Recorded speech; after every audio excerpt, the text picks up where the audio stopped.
మెరిసే కాంతులు వచ్చే మనసులు మురిసే పండగ వచ్చే మురుపటి రోజులు వచ్చేస్తున్నవిరా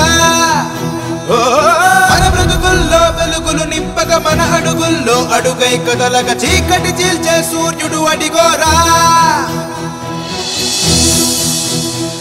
చిగురించెనులే మన స్వప్నాలే వికసించెనులే మన వర్ణాలే ఇది నూతన ప్రగతికి శ్రీకారం కదరా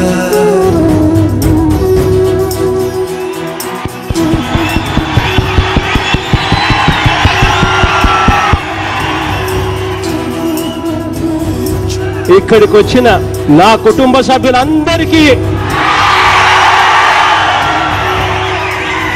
రాలేకపోయినా నా ఆత్మ బంధువులందరికీ పేరు పేరున నమస్సుమాంజలు తెలుపుకుంటున్నాను సవినయంగా.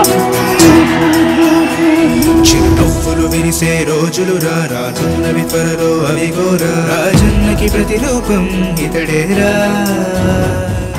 ఎందరో ముఖ్యమంత్రులను చూశాం, కానీ ఇవాళకి కూడా మన గుండెల్లో చెరగని ముద్ర వేయించుకున్న ఏకైక ముఖ్యమంత్రి ఎవరు అనంటే మన తోడు నీడ జగనన్నేరా మనలోనే ఒకడై ఉంటాడురా. ఆయన చనిపోయి దాదాపుగా 8 సంవత్సరాలు అవుతా ఉన్నా ఆయన మన పెద్దనగా మన కుటుంబంలో మన అన్నగా ఇవాళకి మనం జ్ఞాపకం చేసుకుంటున్న వ్యక్తి ఎవరైనా ఉన్నారు అనంటే అదే అదే అదే వైఎస్ఆర్ వైఎస్ఆర్ వైఎస్ఆర్. కన్నులు మెరిసే కాంతులు వచ్చే మనసులు మురిసే పండగ వచ్చే మునుపటి రోజులు వచ్చేస్తున్నవిరా. 5 సంవత్సరాల 3 నెలలు మాత్రమే పరిపాలన చేశాడు మన దివంగత నేత నాన్నగారు. అయినా ప్రతి ఇంట్లోనూ చనిపోయిన తర్వాత బతుకున్న వ్యక్తి ఆ దివంగత నేత ప్రీతమ నాయకుడు రాజశేఖర రెడ్డి గారు. మన బ్రతుకుల్లో వెలుగులు నింపక మన అడుగుల్లో అడుగై కదలక చీకటి చీల్చే సూర్యుడు అడిగోరా.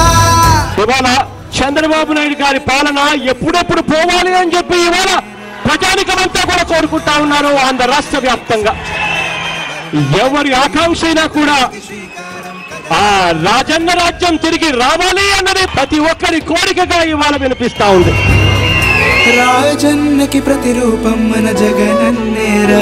రాబోయే రోజుల్లో మన పార్టీ ఏం చేస్తుంది దగ్గర నుంచి మనం అధికారంలోకి వచ్చిన తర్వాత ఏం చేయబోతాం వరకు చిగురించెనులే మన స్వప్నాలే వికసించెనులే మన వర్ణాలే ఇది నూతన ప్రగతికి శ్రీకారం కదరా. చిరునవ్వులు విరిసే రోజులు రానున్నవి త్వరలో అవిగోరా.